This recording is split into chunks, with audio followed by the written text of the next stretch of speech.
चलिए स्टार्ट करते हैं हमारा लिविंग वर्ल्ड, जिसको हिंदी में कहते हैं जीव जगत। ये हमारा चैप्टर है, फर्स्ट चैप्टर हमारा क्लास 11th का। वैसे तो हमें शुरू कई बार करते हैं हम ह्यूमन फिजियोलॉजी से, जो हमारा डाइजेशन वाला चैप्टर है उससे, या फिर हम करते हैं सेल वाला, कोशिका वाला जो चैप्टर है उससे। लेकिन इस बार मैंने सोचा है कि स्टार्टिंग के पहले आपको 4 चैप्टर, ये भी बहुत इजी है, पहले इसको लेकर चलते हैं, फिर हम सीरियल वाइज चलने की इस बार सोच रहे हैं, या तो फिर आपको ये 4 चैप्टर कराने के बाद मैं सेल कराऊंगी। ठीक है, वो आपकी चॉइस होगी कि आप हमें बताएंगे कि मैम ये करा दो। ठीक है बेटा, चलो हम स्टार्ट करते हैं। जीव जगत, तो आपको इसके नाम से ही पता लग रहा होगा पहले तो कि जीव और जगत, तो क्या है इसके अंदर? जीव, इतने सारे जीव, मिलियंस ऑफ जीव, मिलियंस मीन्स लाखों करोड़ों स्पीशीज।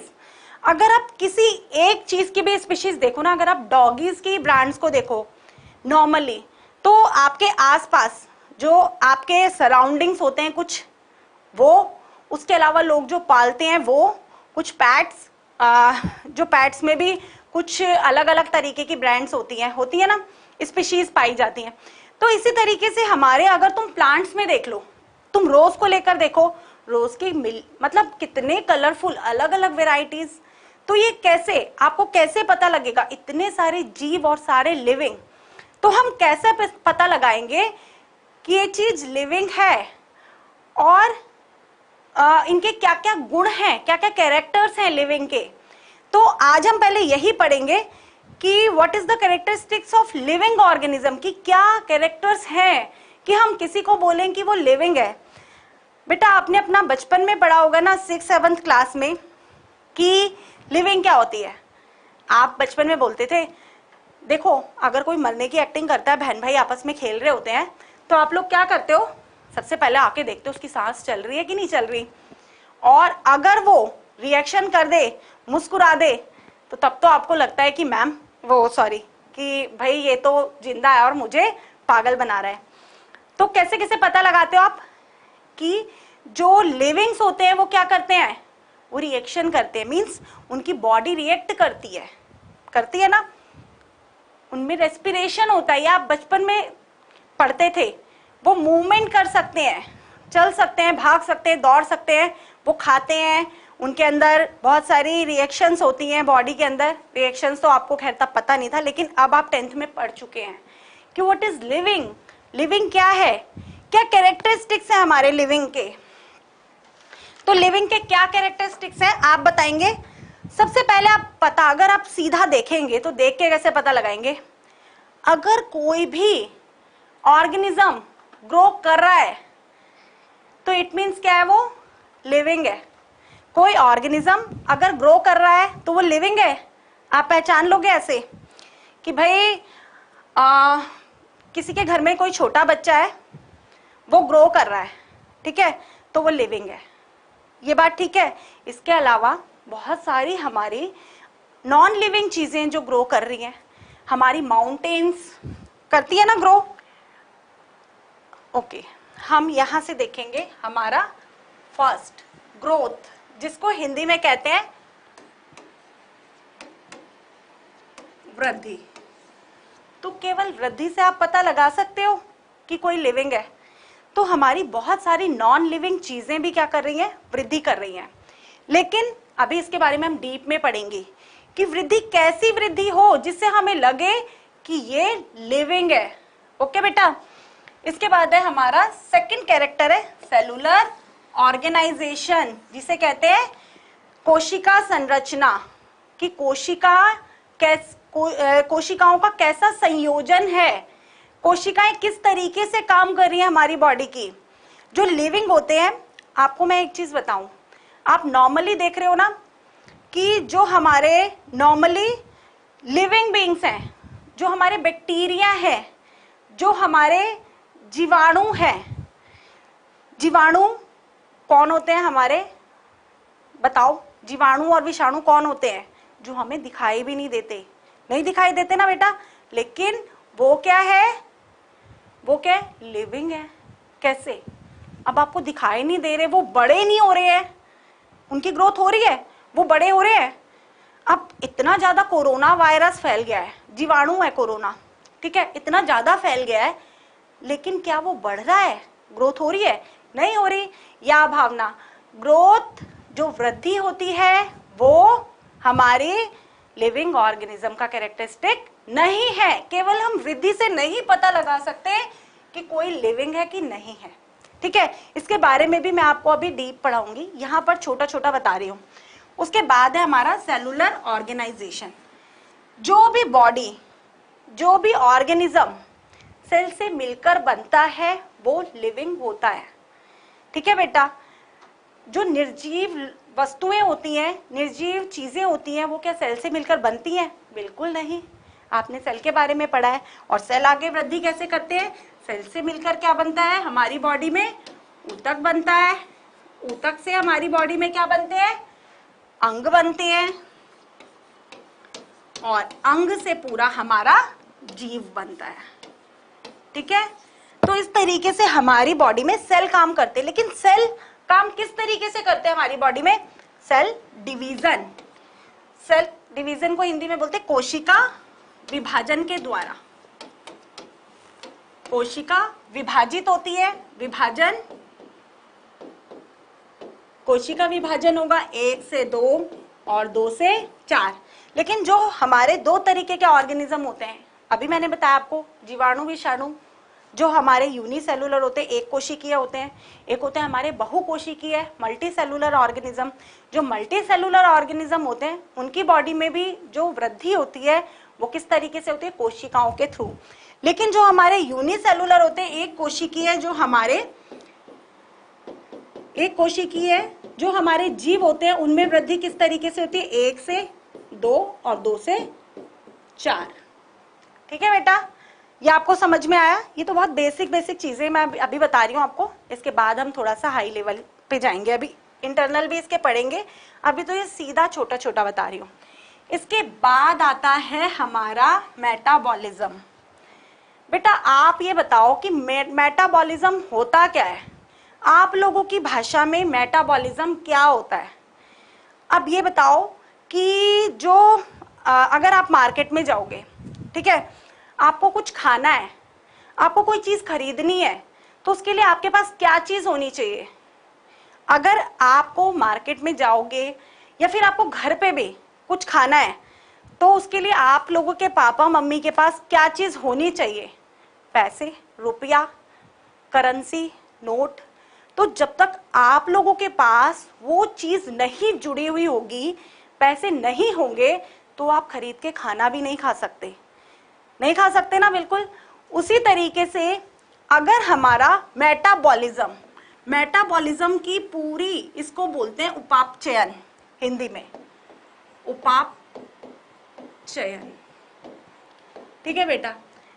इसकी जो करेंसी है वो मुझे बताओ क्या है? किस चीज में इसकी एनर्जी स्टोर होती है? हमारी बॉडी में कौन सी करेंसी है जिसकी फॉर्म में ये सेव होती है? जल्दी से बताओ। बॉडी में होने वाली केमिकल रिएक्शन, राइट बेटा, केमिकल रिएक्शन होती है, बट वो एनर्जी कहाँ स्टोर होती है? उसकी करेंसी क्या है? अभी मुझे बताओ, जल्दी से बताओ भावना, कि वो करेंसी क्या है जिस फॉर्म में हमारी बॉडी में एनर्जी सेव होती है? तो जो मेटाबॉलिज्म की करेंसी है वो है एटीपी, ठीक है ना बेटा। अब यही एटीपी बनेगा, हम देखो, हम बाहर जाते हैं, तुम अपने ऊपर ही ले लो कि अगर आपको कोई भी आपके घर में मेहमान आता है या आपके मम्मी पापा आपको पैसे देते हैं, तो आप क्या करते हो? उसे क्या करते हो? सेविंग्स करते हो ना, सब करते होगे सेविंग्स, कि मम्मी पापा ने पैसे दिए उसे जोड़ जोड़ के रखना। फिर उसके बाद क्या करते हो?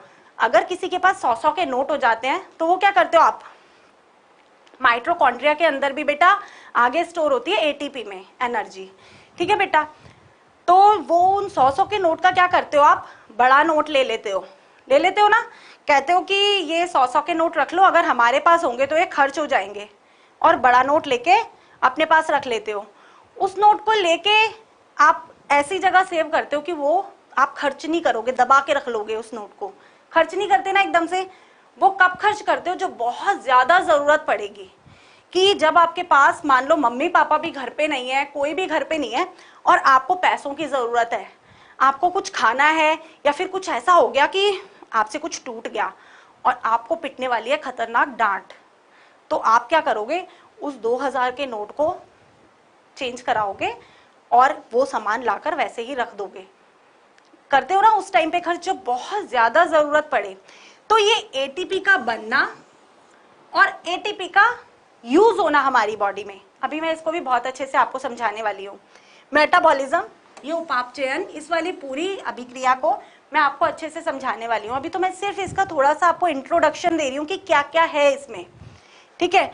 ये एटीपी का बनना और एटीपी का हमारी बॉडी में यूज होना क्या कहलाता है? उपापचयन, जिसकी करेंसी है, यूनिट है हमारी एटीपी। हमारे बॉडी का हर एक सेल, आपको पता है ना, हर एक हमारी बॉडी का हर एक पार्ट किससे मिलकर बना है? सेल से मिलकर बना है। तो जब आप कुछ वर्क करते हो तो हर एक पार्ट को, आपकी बॉडी के हर एक पार्ट को एनर्जी की रिक्वायरमेंट होती है। आप अगर कोई काम नहीं भी कर रहे तो भी, क्यों? आपकी बॉडी में हर जगह एनर्जी डिस्ट्रीब्यूट हो रही है। वो किसके थ्रू हो रही है? पहुंच रही है। कैसे पहुंच रही है? वो पहुंच रही है हमारे ब्लड के थ्रू। हमारे बॉडी के हर एक सेल के अंदर एनर्जी है। एनर्जी किस फॉर्म में है? एटीपी की फॉर्म में। वही एनर्जी हमारी बॉडी में यूज हो रही है, वही हमारी बॉडी में बन रही है, ठीक है बेटा। नेक्स्ट है आपका रिप्रोडक्शन, जनन जिसे कहते हैं। अच्छा, अब एक चीज मुझे बताओ कि कोई ऑर्गेनिज्म है, अगर उसके अंदर जनन की अभिक्रिया नहीं हो रही तो क्या वो जीवित है कि नहीं है? आप लोग मुझे बताएंगे। अगर कोई व्यक्ति या फिर कोई भी ऑर्गेनिज्म जिसके अंदर जनन की अभिक्रिया नहीं होगी, वो व्यक्ति या ऑर्गेनिज्म जीवित माना जाएगा या नहीं माना जाएगा? आप लोगों की नजरों में, साइंस को छोड़ दो, अभी इसको छोड़ दो, अभी इसका भी मैं बताऊंगी कि ये क्या कहती है। हमारे ये वाले चैप्टर के अकॉर्डिंग साइंस क्या कह रही है कि जिसमें रिप्रोडक्शन होगा वो लिविंग माना जाएगा कि नहीं माना जाएगा। देखो, लिविंग जो ऑर्गेनिज्म होते हैं, अगर वो रिप्रोडक्शन नहीं करेंगे तो क्या होगा? आगे आने वाली जो भी हर एक जितनी भी स्पीशीज हैं वो कैसे ग्रो करेंगी? कैसे ग्रो करेंगी? बिल्कुल लिविंग है, लेकिन इसके ऊपर भी बिल्कुल जो रिप्रोडक्शन करते हैं ऑर्गेनिज्म, और अगर नहीं भी करते तो भी वो क्या है? लिविंग है, बिल्कुल।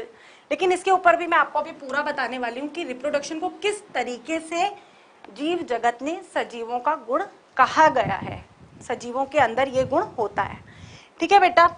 इसके बाद है कॉन्शियसनेस। कॉन्शियसनेस को हिंदी में बोलते हैं संवेदनशीलता।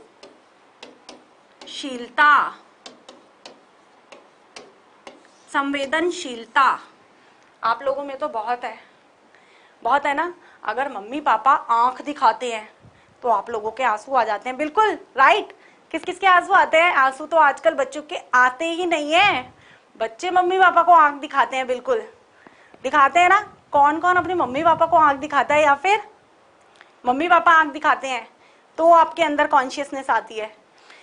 कॉन्शियसनेस वो होती है कि जब हम किसी भी चीज के ऊपर रिएक्ट करें, हमारे अंदर इमोशन, हाँ, न्यू जनरेशन ग्रो नहीं करेगी अगर रिप्रोडक्शन नहीं होगा, ठीक है। संवेदनशीलता वो होती है जब हम किसी भी चीज के ऊपर रिएक्ट करें। हम ह्यूमन बींग्स हैं, सबसे ज्यादा कॉन्शियसनेस हम लोगों के अंदर है, सबसे ज्यादा संवेदनशीलता किसके अंदर है? हम लोगों के अंदर है। क्यों? हम लोगों को पता है क्या सही है क्या गलत है, कहाँ रिएक्ट करना है, होती है ना। आप लोगों के अंदर क्या संवेदनशीलता है कि क्या संवेदनशीलता है? बताओ, कहाँ रिएक्ट करना है? कई बार तो आप लोग क्या करते हो, कुछ गलत काम हो जाता है तो भी दिखाते हो कि कुछ हुआ ही नहीं है, दिखाते हो ना कुछ नहीं हुआ।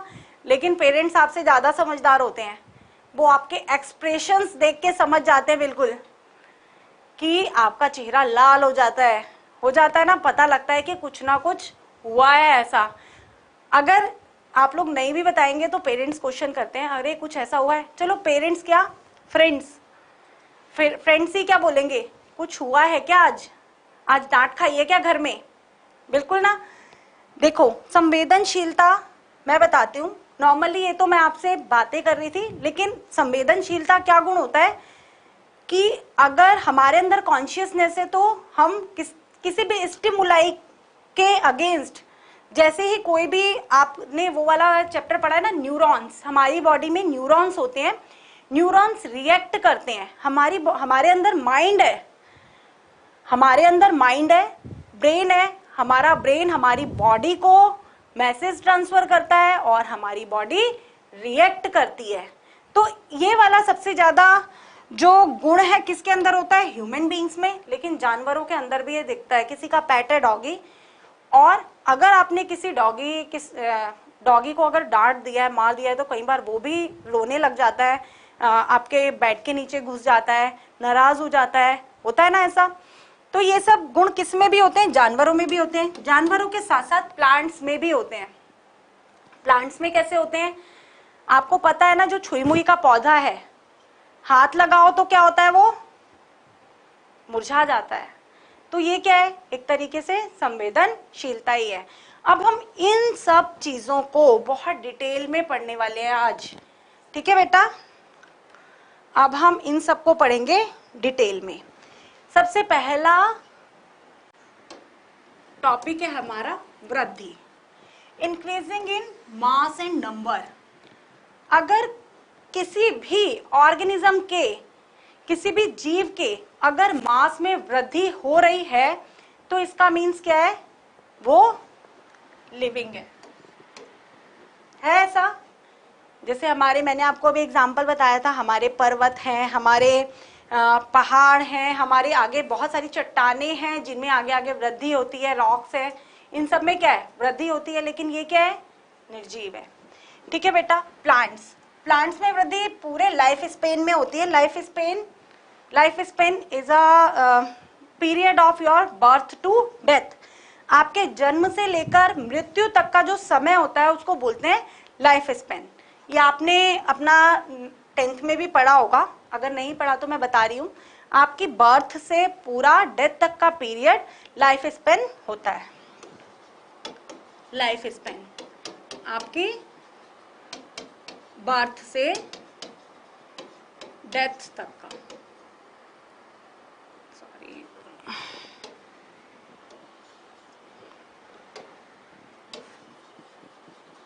डेथ तक का जो पीरियड है, जन्म से मृत्यु तक का जो पीरियड होता है वो आपका लाइफ स्पेन होता है, ठीक है बेटा। तो जो हमारे प्लांट्स हैं, प्लांट्स में पूरे लाइफ स्पेन वृद्धि होती है, जब तक उनका जीवन होता है वो वृद्धि करते रहते हैं, ठीक है। और जो यूनिसेलुलर है उनमें वृद्धि किस तरीके से होती है, मैंने आपको बता दिया कि यूनिसेलुलर जो हमारे बैक्टीरिया हैं वो कैसे ग्रो करते हैं, वो सेल डिवीजन होता है 1 से 2 और 2 से 4, आगे सेल डिवाइड होते रहेंगे और वो वृद्धि करते रहेंगे। ग्रोथ का मतलब होता है इंक्रीज इन बॉडी मास। अगर कोई बच्चा है, आपने देखा है ना, कोई बच्चा है, अगर उसकी हाइट नहीं बढ़ रही है तो क्या होगा, अगर उसकी हाइट नहीं बढ़ रही है, उसका केवल वजन बढ़ रहा है, तो वो जीवित है, वृद्धि, उसे भी वृद्धि कहेंगे, ठीक है बेटा।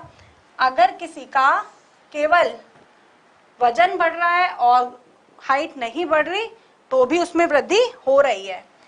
जो हमारे नॉन लिविंग जो भी ऑर्गेनिज्म होते हैं, सॉरी, नॉन लिविंग जो थिंग्स होती हैं, ऑर्गेनिज्म नहीं होते, मैंने गलत बोला है, ऑर्गेनिज्म हमारे सारे लिविंग ही होते हैं।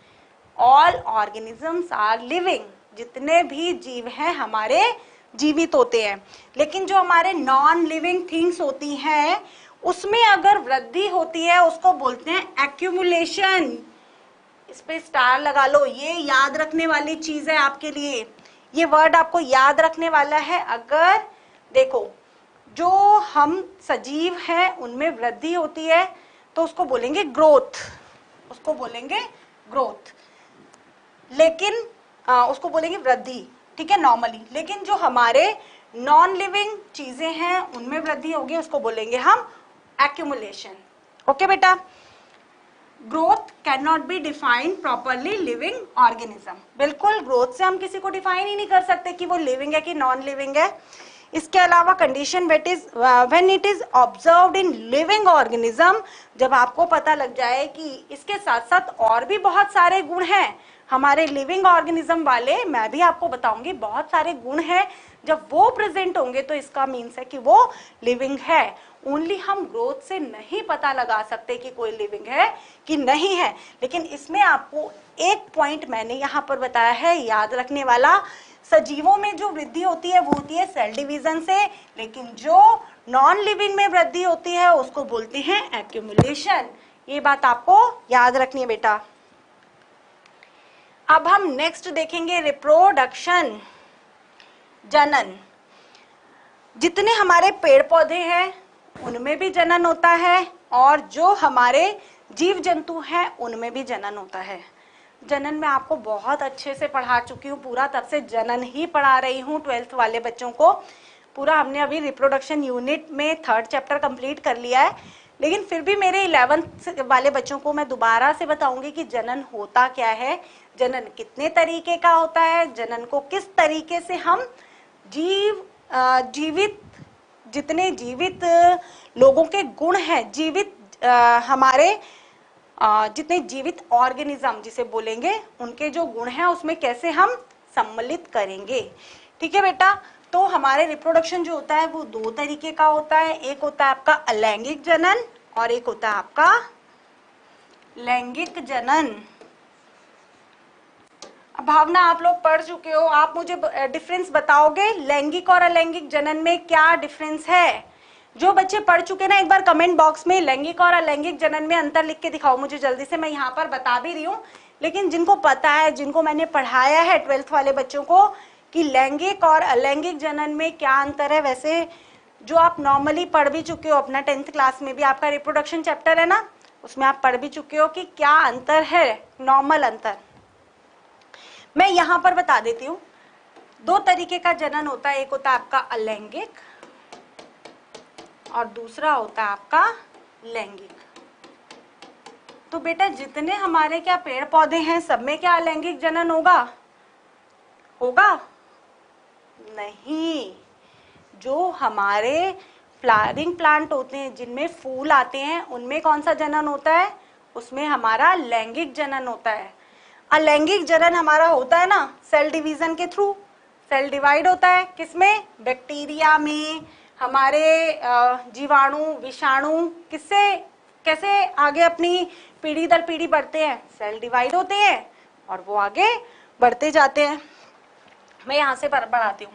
Organism reproduce to progeny similar to them, means जो ऑर्गेनिज्म है जितने भी जीव हैं, प्रोजेनी मीन्स संतानें, संतति उत्पन्न करते हैं अपनी ही जैसी, जीव अपनी ही जैसी संतति को उत्पन्न करते हैं, उसे क्या कहते हैं? हमारा प्रजनन। हिंदी में देखो यहाँ इंग्लिश में लिखा है, मैं आपको बिल्कुल हिंदी में बता रही हूँ। जो जीव अपने जैसी ही संतति को उत्पन्न करते हैं उसे हम प्रजनन कहते हैं। प्रजनन 2 तरीके का होता है, अलैंगिक और लैंगिक। जितने हमारे एक कोशिकीय जीव हैं, एक कोशिकीय जीव कौन से हैं?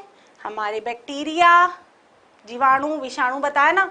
अब ये जो कोरोना वायरस है, अब नॉर्मली इसके बारे में तो सभी जान गए हैं, बिल्कुल अमीबा में कोरोना वायरस के बारे में हर कोई जान गया है कि ये किस तरीके से जनन कर रहा है।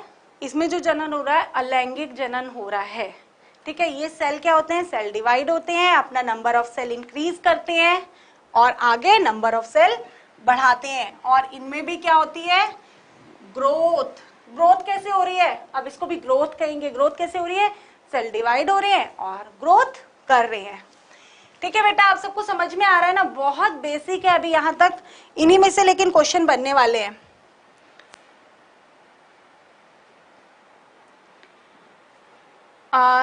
मैं क्या पढ़ा रही थी आपको? जनन। तो लेकिन जो हमारा लैंगिक जनन होता है वो हमारे उसके लिए हमें क्या चाहिए? 2 गैमेट्स चाहिए, 2 युग्मक चाहिए। हमारा मेल युग्मक, मादा युग्मक और नर युग्मक। तो उनमें जो जनन होगा वो कौन सा होगा? हमारा लैंगिक जनन होगा।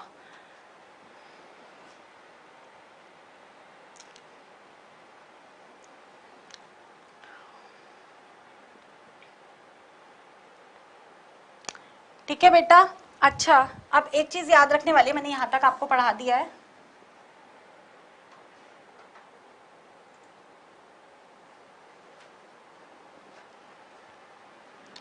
ठीक है, मैंने आपको मेटाबॉलिज्म, इससे पीछे वाली स्लाइड खुलनी है। ठीक है, ये सब मैंने आपको पढ़ा दिया है। जो रिप्रोडक्शन है यूनिसेलुलर में वो ग्रोथ को शो करता है, लेकिन एक चीज आपको याद रखनी है, म्यूल, म्यूल को हिंदी में बोलते हैं खच्चर। जो खच्चर है और हमारी श्रमिक मधुमक्खी है, जिसको हिंदी में बोलते हैं श्रमिक मधुमक्खी, और हमारा खच्चर, खच्चर हमारा घोड़े और गधे की दोनों की स्पीसीज को मिक्स करके बनाया गया है। ये हमारा अलग से जो हमारा म्यूल होता है, ये अलग से जो हमारे लेबोरेटरी में परख नली के अंदर जो जीव बनते हैं ना, उस तरीके से इसको बनाया जाता है। और जो वर्कर बी होती है, वर्कर बी को हिंदी में बोलते हैं श्रमिक मधुमक्खी।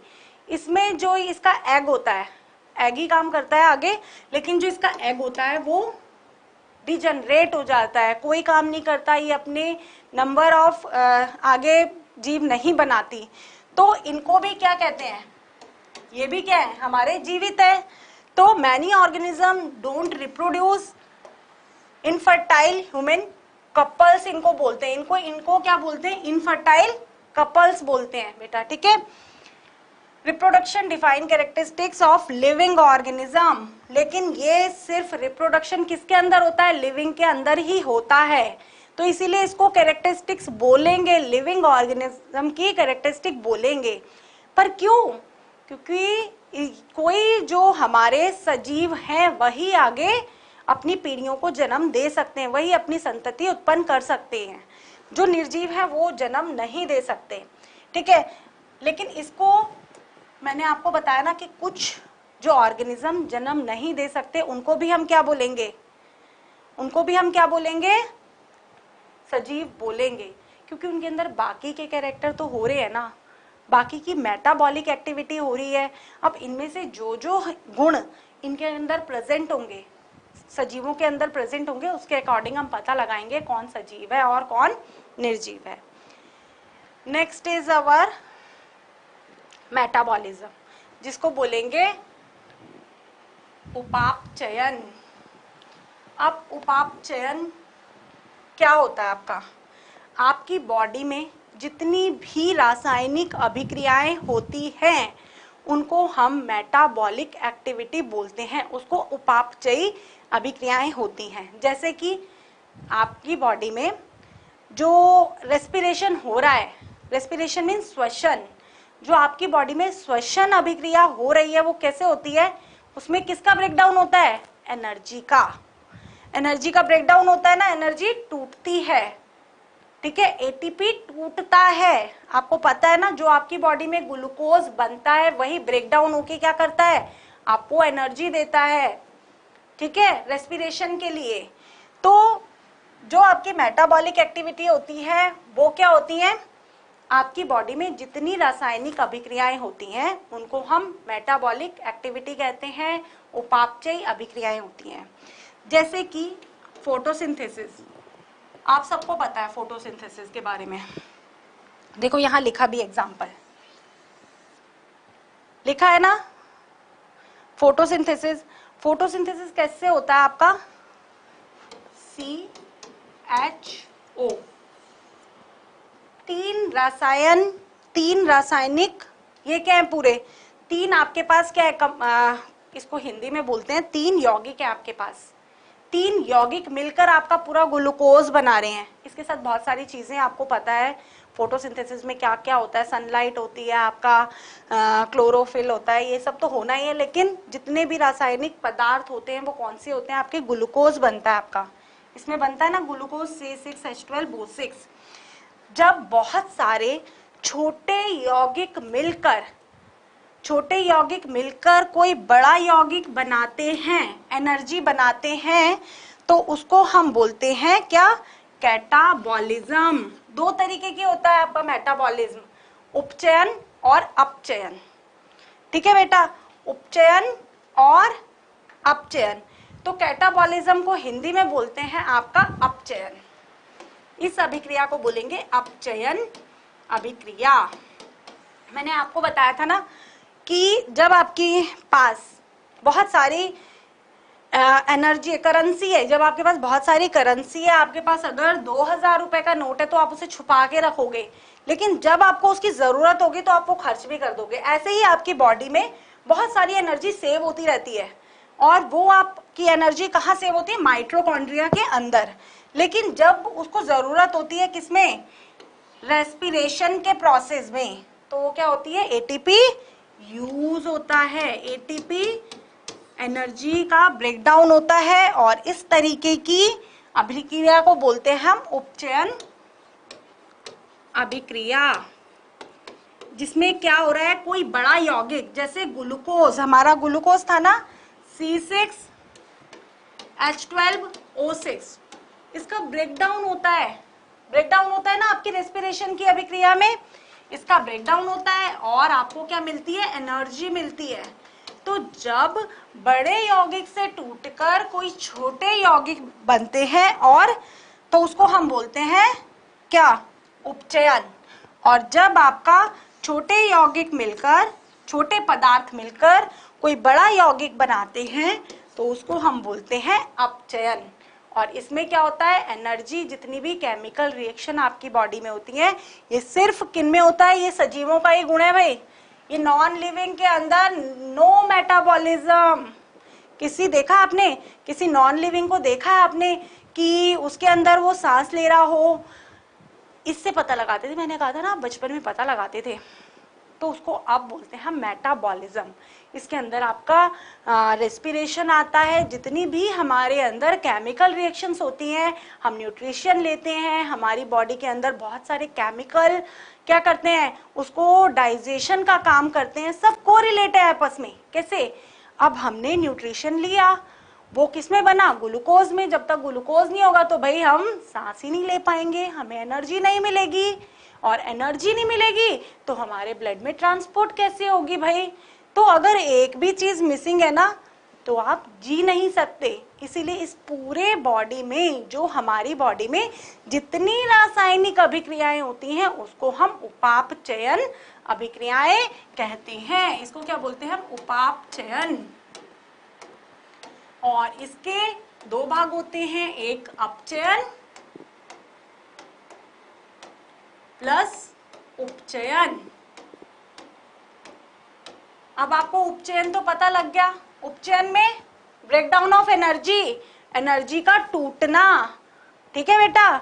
बड़े यौगिक का तोड़कर छोटे यौगिक बनाना, उसको कहते हैं हम उपचयन। और अपचयन क्या? जब सम्मिलित करके, छोटे पदार्थों को सम्मिलित करके एनर्जी को इकट्ठा करना। मैंने आपको बताया था ना 100-100 के नोट इकट्ठे करते हो, 10-10 के नोट भी कुछ बच्चे इकट्ठे करते होंगे, 100-100 के नोट इकट्ठे करते हैं, और 2000 का बड़ा वाला नोट इकट्ठा करके क्या कर लेते हो?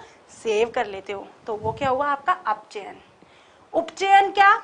जब आप उस 2000 रुपए के नोट को तुड़ाएंगे ना, और आप कहीं बाहर गए हो, ठीक है, आपके पास पैसे ही नहीं है, आपको कुछ खाने का मन है, बहुत अच्छी आइसक्रीम है, 200 रुपए की है, कुछ बच्चे खर्च भी करते होंगे 200 रुपए आइसक्रीम पे, पक्का 200 रुपए की आइसक्रीम खानी है, मम्मी पापा ने कहा हम नहीं दिलाएंगे, ठीक है मम्मी हम अपने पैसों से खा लेंगे, तब आप वो 2000 का नोट आपको तुड़ाना ही पड़ेगा। तो वो क्या हुआ? आपका उपचयन हुआ। ठीक है, मैंने आपको दोनों चीजें समझा दी हैं, बहुत अच्छे से आपको समझ में आ गया होगा क्या अपचयन होता है, क्या उपचयन होता है। आपको 2000 का नोट याद रहेगा। जब आपके पास 2000 का नोट इकट्ठा हो जाए तो वो हो गया अपचयन। जब आप उस 2000 के नोट को तुड़ाते हो, उसको छोटे यौगिक में तोड़ते हो, एनर्जी इकट्ठा करते हो, उससे चीजें लेते हो, तो वो है आपका उपचयन। नेक्स्ट आपकी कैरेक्टरिस्टिक है इसमें कॉन्शियसनेस। कॉन्शियसनेस इसको बोलते हैं संवेदनशीलता। कैसे आप कितने संवेदनशील हो, सिर्फ आप चीजों के प्रति ही नहीं, आप वैसे भी बहुत सारी संवेदनाएं हमारे अंदर होती, इमोशंस होते हैं। जब कोई हमें डांट दे या कई बार हम अपने आप ही कुछ गलत करके फील करते हैं ना इंटरनल, क्या वो निर्जीवों के अंदर होता है? बिल्कुल भी नहीं होता।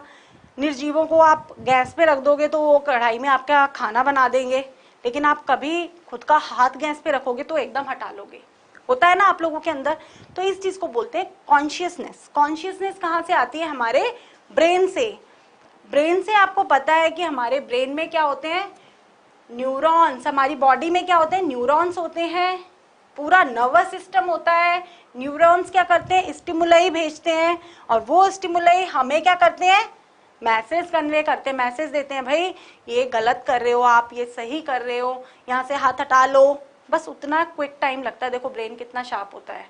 लोग बोलते हैं हमारे अंदर दिमाग नहीं है। दिमाग सबके अंदर होता है। या सबको समझ में आ रहा है ना? एक बार यस बोल दो कि समझ में आ रहा है। हाँ, चाहत को तो बहुत अच्छे से समझ में आ रहा है। बाकी सबको जिसको समझ में आ रहा है एक बार प्लीज अच्छे से बोलो। मैम इतनी एनर्जी के साथ आपको पढ़ा रही है, तो आप लोगों को बोलना पड़ेगा कि यस मैम समझ में आ रहा है कि नहीं आ रहा। और लेक्चर अगर अच्छा लगे तो लाइक करो, और लोगों से भी लाइक कराओ, चैनल को सब्सक्राइब कराओ। हिंदी मीडियम का अब आपको डेली देते हैं, कम से कम चैनल पे और कुछ नहीं कर सकते हमारे लिए, बस इतना करो कि ज्यादा बच्चे हमें देखें एक टाइम पे, ठीक है ना। मैं आपको बता रही थी कि कॉन्शियसनेस, जब कोई भी इमोशंस जब आप ब्रेन से काम करते हो, ये कौन करता है? ये सिर्फ सजीवों के अंदर ही होती है कॉन्शियसनेस।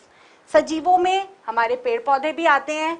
पेड़ पौधों में आपका आता है ना, पेड़ पौधों में मैंने आपको बताया था छुई मुई का पौधा आता है, जिसको आप छुओगे तो वो क्या हो जाता है? खराब हो जाता है, मुरझा जाता है, ठीक है। Living organism sense there surroundings और इन्वायरमेंट स्टिमुलाई। आपके इन्वायरमेंट से आपको स्टिमुलाई मिलते हैं। जैसे अगर आप बाहर हो और बारिश आ जाए, ठीक है ना, बाहर हो बारिश आ जाए, तो क्या बाहर पड़े हुए सामान को फर्क पड़ेगा? बिल्कुल भी नहीं पड़ेगा, लेकिन आपको फर्क पड़ेगा। आप भागते हो, लोग देखते हो ना पुल के नीचे इतने सारे लोग इकट्ठे हो जाते हैं। जब कभी एकदम बारिश आती है, तूफान आता है, लोग सोचते हैं हम तो भाई छुप जाए, चाहे हमारी बाइक को कुछ भी हो जाए, लेकिन हम अपने आप को बचा लें। तब इंसान को अपने आप को, क्योंकि अगर चीजों को हार्म होगा तो वो तो इंसान बना लेगा, लेकिन हमारी बॉडी को अगर हार्म होगा तो उसको बनाने में आपको पेन होगा, बहुत सारी चीजें। वो पेन भी आपका कॉन्शियसनेस का ही हिस्सा है, क्योंकि निर्जीवों को पेन बिल्कुल भी नहीं होता, ठीक है। Organism sense through sense organs. हमारे सेंस ऑर्गन्स होते हैं, आप सबको पता है, जितने भी सजीव होते हैं उनके अंदर सेंस ऑर्गन्स होते हैं। सेंस ऑर्गन्स वो ऑर्गन्स होते हैं जो हमें सेंस देते हैं। आप चटपटा खाते हो, कैसे? कहीं पे आपने देखा भाई चाट पकौड़ी मिल रही है, गोलगप्पे, कौन कौन बच्चे गोलगप्पे खाते हैं, और किनको गोलगप्पे देख के मुंह में पानी आ जाता है? कुछ बच्चे तो ऐसे होते हैं कि बैग फेंका, मम्मी क्या बनाया है, सीढ़ियों से उनके मुंह में क्या आ जाता है? पानी। ये सब क्या है? आपका पानी जब मुंह में आ जाता है, ये भी एक संवेदनशीलता का ही हिस्सा है।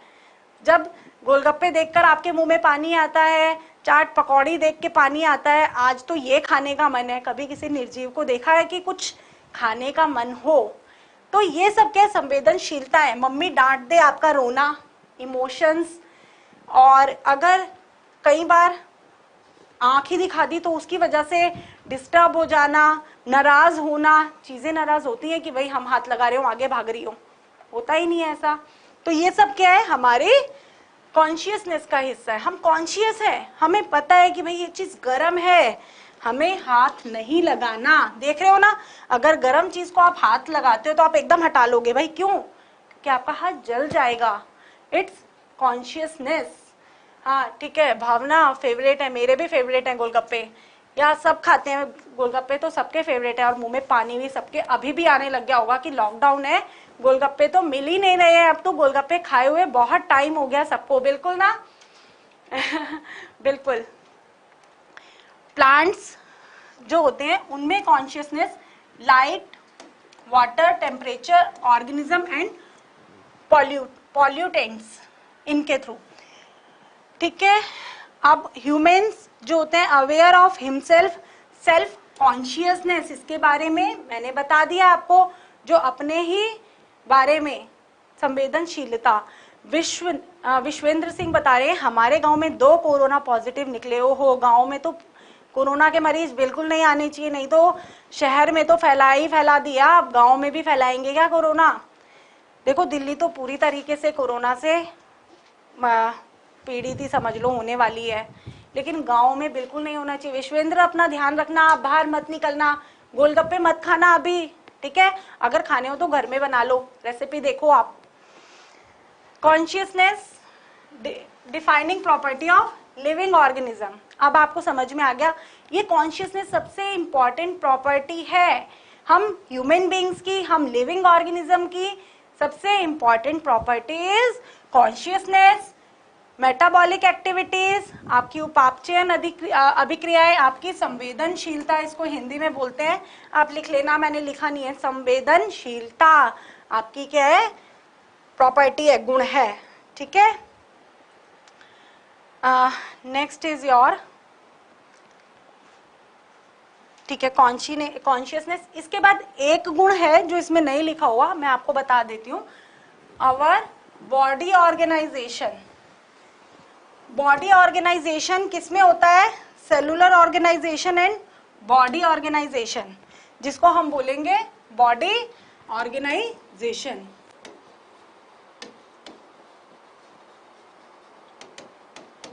बॉडी ऑर्गेनाइजेशन मीन्स शारीरिक संरचना। कैसे होती है आपकी?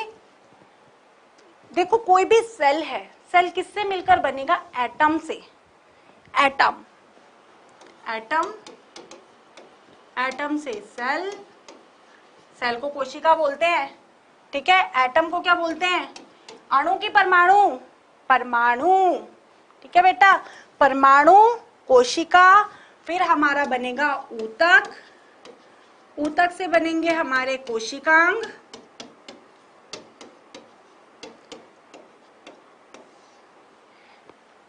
सॉरी, कोशिकांग नहीं बनेंगे, हमारे अंग, अंग संरचना बनेगी, हमारे अंग बनेंगे,